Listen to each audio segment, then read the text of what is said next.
The massive scope of the MCU has allowed Marvel Studios to create a sprawling, interconnected universe built on a shared continuity. And much like the comics the movies are based on, that means things can get pretty complicated. The Marvel Cinematic Universe doesn't start with Tony Stark getting kidnapped in 2008, Carol Danvers being taken to Hala in the 90s, or even with Steve Rogers volunteering for the Super Soldier program in the 40s. Instead, like most universes, this one starts at the Big Bang. Going chronologically, the first event we see in the MCU is the creation of the Infinity Stones. As the Collector explains in Guardians of the Galaxy, they were formed from the 6 singularities that caused the universe to explode into existence, before being scattered across the universe. That, of course, was billions of years ago, but millions of years before we get to the present-day MCU, Ego the Living Planet comes into existence and starts seeding worlds with his essence in an attempt to create another celestial being like himself. Thousands of years ago, as we find out in Thor the Dark World, Malekith the Accursed laid siege to Asgard and was fought off by Bor, the father of Odin. Bor vanquished Malekith, which turns out to be a temporary solution. While we don't know exactly when it happens, the next chronological event we see from our characters is Odin's conquest of the 9 realms, alongside his first child Hala, goddess of death. During this era, the magic warhammer Mjolnir is forged in the heart of a dying star, and long before Thor, Hala carries it into battle. Once the realms have been conquered, Hela's bloodthirsty nature causes Odin to turn against her, and in the battle that follows, Hela destroys the Valkyries. The sole surviving Valkyrie flees from Asgard and eventually winds up drunk and depressed on Sakaar. Hela is then imprisoned in another dimension by Odin, who literally covers up all traces of her existence. Sometime after that, but still pretty far back, Odin and Frigga have a son, Thor. Shortly thereafter, Odin slays the frost giant Laufey and adopts his son Loki as his own. As children, they did not exactly get along. He transformed himself into a snake, and he knows that I love snakes. So I went to pick up the snake to admire it, and he transformed back into himself, and he was like, "Yeah, it's me!" And he stabbed me. Also millions of years before the present day, a meteorite made of the supermetal vibranium strikes Earth and Africa, drastically affecting the surrounding area.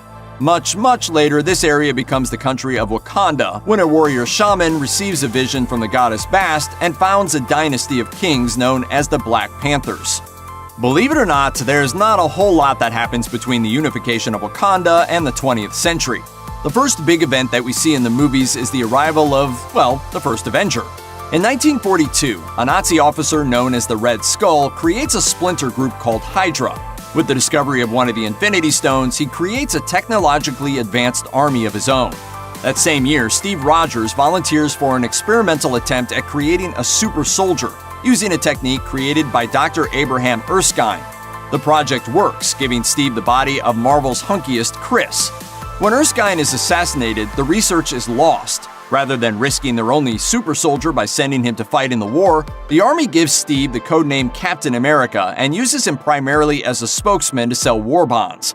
Eventually, Steve becomes an active soldier in the war, leading a strike team called the Howling Commandos. On one of their missions, his best friend Bucky falls from a train in the mountains. Steve believes him to be dead, but he's actually taken into custody by the Soviet Army and brainwashed into becoming a super assassin, codenamed Winter Soldier. After attempting to use the Tesseract, the Red Skull is sucked into a wormhole and somehow winds up on the distant planet Vormir, serving as a sort of spectral guardian for the Soul Stone. As for Steve, he crashes a bomber jet into the Arctic to keep Hydra from destroying New York. He is also presumed dead, but survives, frozen in suspended animation for the next 66 years. While things are pretty quiet for the MCU between 1945 and 1995, there are a few notable exceptions. Peggy Carter continues to work for the Strategic Science Reserve, first in New York in 1946, and then in Los Angeles alongside Howard Stark in 1947. Around this time, the Soviet Union produces the first graduates of its brutal Red Room facility, where orphaned girls are trained as spies and assassins. Sometime shortly after this, Steve Rogers travels back in time from 2023 to reunite with Peggy. She continues to work in military intelligence for the next few decades with Stark, whose defense contracts turned Stark Industries into the world's leading arms manufacturer. By 1970, both of them are working out of SSR headquarters at Camp Lehigh, along with a few other notable figures, including Arnim Zola. His body dies in 1972, and his brain is transferred into a computer data bank that continues Hydra's infiltration of the government.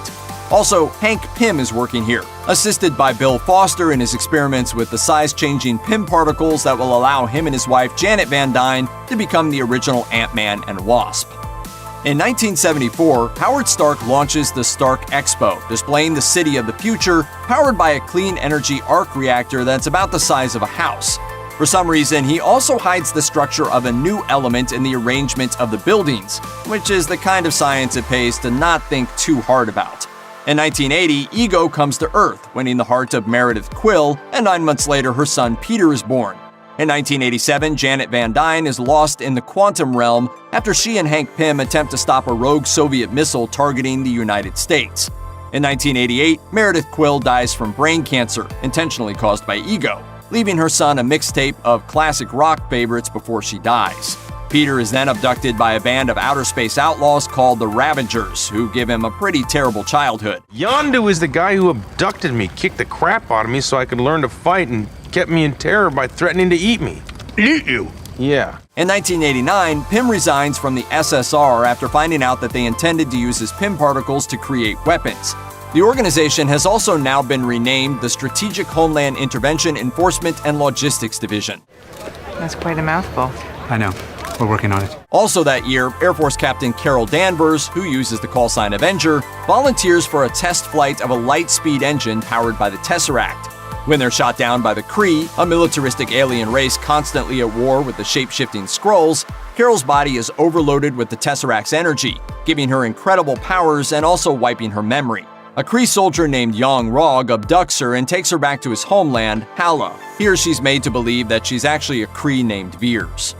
Meanwhile, while all of this is happening on Earth, things continue to develop in space. Thanos, an incredibly powerful alien from the planet Titan who's obsessed with balance, begins to seek out the Infinity Stones, laying waste to half of the population of entire planets.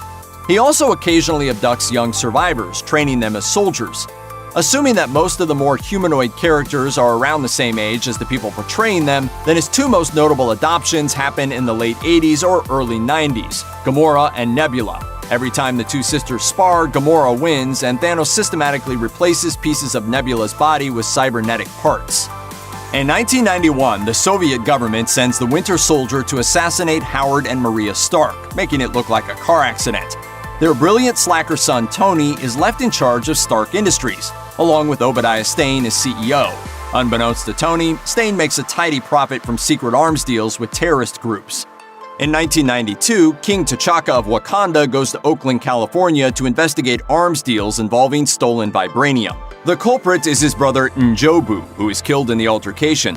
Njobu's son Eric is a witness to the whole thing and grows up craving revenge. In 1995, Carol Danvers, still without her memories of Earth, returns to her home planet after escaping from the Skrulls. She teams up with S.H.I.E.L.D. agents Nick Fury and Phil Coulson to stop the Skrulls from invading Earth. It turns out that the Kree are the bad guys, with Yang Rog and Ronan the Accuser en route in search of the Infinity Stones that will end their war of conquest once and for all. Finally, at full power, Carol fights them off, and in the process, an alien cat scratches Nick Fury's left eye, blinding it and causing him to sport a fashionable eye patch for the rest of the franchise. Before she journeys back into space, Carol gives Fury a pager that can summon her in case of a dire emergency. Inspired by Carol and her original call sign, Fury lays the groundwork for the Avengers Initiative, a program designed to create a team of superpowered heroes to deal with large-scale threats like alien invasions. In 1999, Tony Stark meets bioengineers Maya Hansen and Aldrich Killian at a conference in Bern, Switzerland. He's very rude to Aldrich, who remembers that as a sore point for about 14 years. Throughout all of this, Hydra continues its secret infiltration of S.H.I.E.L.D. and all levels of the United States government.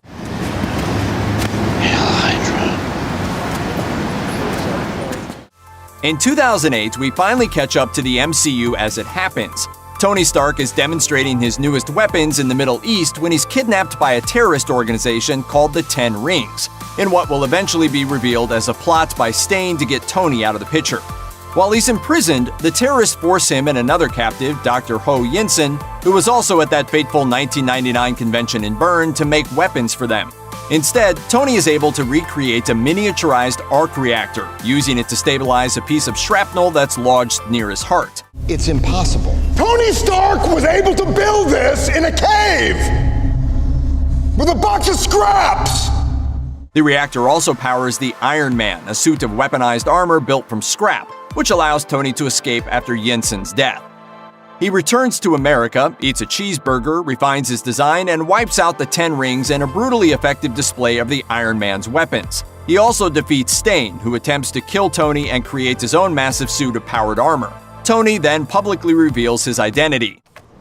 I am Iron Man. Which causes Nick Fury to approach him about the Avengers Initiative. Around the same time as Tony's capture, Dr. Bruce Banner is working on recreating the Super Soldier program. Instead of Erskine's Vita rays, he uses gamma radiation, testing it on himself and turning himself into a rampaging green monstrous Hulk whenever he gets angry, which is always. After the Hulk inadvertently injures Banner's girlfriend Betty Ross, he attempts to go underground but returns to America in search of a cure for his condition. He winds up dealing with a scientist named Samuel Stearns, whose attempt to recreate the Hulk turned Special Forces soldier Emil Blonsky into the monstrous abomination.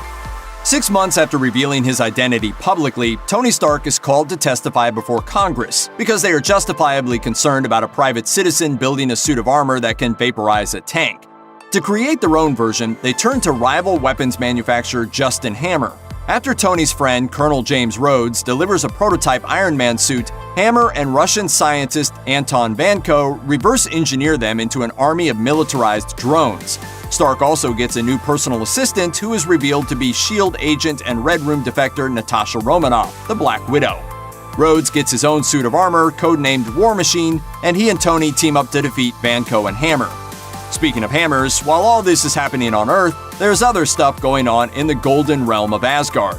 Loki tricks Thor into antagonizing the Frost Giants against Odin's orders. As a consequence, Odin exiles Thor to Earth and enchants his hammer Mjolnir. Whosoever holds of this hammer, if he be worthy, shall possess the power of Thor. It lands in New Mexico, where Agent Coulson discovers it, and a bunch of locals try to yank it out of the ground with pickup trucks. Thor eventually proves himself worthy, regains his hammer, and stops Loki from staging a coup in Asgard. In 2011, the crashed hydroplane is discovered in the Arctic. S.H.I.E.L.D. thaws out Captain America, and after realizing that he's in the 21st century, he teams up with Nick Fury's Avengers Initiative. It turns out he was just in time. In 2012, Loki, last seen adrift in space after his failed coup in Asgard, is enlisted by Thanos to recover the Tesseract from Earth. In exchange, Thanos gives him control of the Chitauri, a massive army of hive-minded destroyers. Loki agrees because he's apparently in one of his moods that day. The result is the Battle of Manhattan, in which the Avengers, Captain America, Iron Man, Thor, Black Widow, Hulk, and Hawkeye, are gathered for the first time as a team. The good guys win after Loki is smashed against the ground a lot, but the battle is extremely destructive. The reconstruction is mostly handled by the newly formed Department of Damage Control, who take over the lucrative contract and leave construction foreman Adrian Toombs embittered and in possession of advanced technology. In 2013, Tony Stark is left with post-traumatic stress as a result of the battle, and his concept of the universe suddenly expanding to include gods, aliens, and other unknowable cosmic forces. Unfortunately, this coincides with the return of Aldrich Killian, who has been experimenting with Maya Hansen's regenerative extremis treatment, which has a tendency to cause its subjects to explode. To cover his operations, Killian creates a fictional terrorist called the Mandarin, hiring an actor named Trevor Slattery to play him in threatening videos. Needless to say, Tony and Rhodey stop Killian's plot after they uncover the truth. You want something? Take it. Although the guns are all fake because those wankers wouldn't trust me with the real ones. What? Hey, do you fancy either of the birds? Also, Malekith comes back and Thor fights him, and Loki becomes the latest in a long line of presumed deaths that actually aren't. He stashes Odin in a retirement home in New York, and then takes his identity, ruling over Asgard and putting on critically acclaimed plays for the next 2 years. In 2014, Hydra's decades-long plot to infiltrate and take over America is finally discovered by Captain America and Black Widow. Before we get started, does anyone want to get out? They also learn that the Winter Soldier is Bucky Barnes. While Cap fights to restore his best friend's memories, the Hydra plot is exposed, and in the aftermath, S.H.I.E.L.D. collapses, leaving the Avengers without the oversight and support of the larger organization. Tony Stark and Bruce Banner then attempt to recreate an artificial intelligence that would help protect the world. Unfortunately, they goofed that plan up big time, instead creating a genocidal robot named Ultron who winds up destroying an entire country, Sokovia. Tony and Banner decide that if at first you don't succeed, make another robot and hope he's not genocidal. They transform Tony's onboard AI, Jarvis, into a much more heroic AI called the Vision. In the fight that follows, the Hulk hijacks a Quinjet and blasts off into space, landing on Sakaar. Also, Scarlet Witch and Quicksilver, two definitely not mutants, join the team. Quicksilver immediately dies, partly from bullets, but mostly because Disney and Fox were having a fight over who had the character's film rights. The destruction of Sokovia also kills the family of Helmut Zemo, who then dedicates his life to revenge. While all that's going on, Peter Quill is out in space on a job to steal a valuable orb, which, unbeknownst to him, contains an Infinity Stone. That puts him in the sights of both Ronan the Accuser, who's been looking for another Infinity Stone since 1995, and Thanos. Ronan sends Gamora after Quill and winds up running across Drax, a very literal warrior whose family was killed by Thanos. Rocket, a space raccoon who was painfully experimented on and given cybernetic enhancements, and Groot, a tree. I am Groot. After being imprisoned together, the five of them stage a jailbreak, defeat Ronan in a dance-off, recover the Power Stone with the help of the Power of Friendship, and turn it over to the Nova Corps, a bunch of space cops on the planet Xandar. Shortly thereafter, Thanos attacks Xandar and recovers it for himself. In 2015, an electrical engineer named Scott Lang gets out of prison and stumbles onto Hank Pym's old size-changing equipment. Under the guidance of Pym and his daughter Hope, Lang becomes the second Ant-Man and helps to keep the Pym particles from falling into the hands of an evil arms dealer. More importantly, it's likely somewhere around this time that a kid named Peter Parker is bitten by a radioactive spider and tries to capitalize on his new superpowers by becoming famous as Spider-Man, and fails to stop a robber that later kills his Uncle Ben. None of this is covered in the MCU, but you might have seen 5 other movies about it. The following year seems Helmut Zemo's plan to destroy the Avengers reach its fruition. As the world responds to the destruction of Sokovia by trying to install new governmental oversight over the Avengers, Zemo furthers the wedge between Captain America and Iron Man by revealing that Bucky was the one who killed Tony Stark's parents. He also uses his control over Bucky to assassinate King T'Chaka of Wakanda, leading the king's son T'Challa to take over leadership of the country, not to mention the identity and powers of the Black Panther. The end result of all of this is that the Avengers break up, the ones loyal to Cap go underground, and T'Challa refuses to give Zemo the death he desires. While all this is going on, Dr. Stephen Strange, who lost the fine motor control in his hands after a car accident, seeks out the Ancient One, and following her death becomes a master of the mystic arts. He stops an invasion by Dormammu, a demonic force from the Dark Dimension, by using the Time Stone to die over and over again until the cosmic villain gets annoyed enough to leave the Earth alone. Meanwhile, the Guardians of the Galaxy encounter and subsequently kill Ego before he can manipulate Peter Quill into aiding his conquest of the entire galaxy. I'm very poppin', y'all! In the absence of the Avengers, Tony Stark begins to mentor Peter Parker. As Spider-Man, Peter tries to deal with the, wait for it, evil arms dealer known as the Vulture, who turns out to be none other than Adrian Toomes, his homecoming date's dad. The Vulture is defeated, arrested, and sent to prison, but not before he and several of Peter's classmates figure out Spider-Man's real identity. Also, Tony Stark finally proposes to Pepper Potts. In Asgard, Thor returns from 2 years of looking for Infinity Stones in various realms to discover Loki's deception. When they find the real Odin, he's at the end of his life, and his death allows Hala to escape her millennia of imprisonment. She destroys Mjolnir, blasts the two brothers into space, and takes over Asgard. Thor winds up on Sakaar, where he recruits Hulk and Valkyrie for a mission to overthrow Hala, which goes about as well as it can for a plan that ends with the complete destruction of Asgard via Fire Giant. Hulk, stop! Just for once in your life, don't smash! Big monster! In Wakanda, T'Challa's rule is challenged by his cousin Eric, who teams up with another evil arms dealer, Ulysses Klaue. There are a lot of evil arms dealers in these movies. Eric betrays Klaue in order to gain favor with Wakandans. He seemingly kills T'Challa and takes over, but T'Challa returns and regains control of his country. I never yielded! And as you can see, I am not dead! After 6 years of waiting around, Thanos decides to personally seek out the Infinity Stones, and the results are devastating.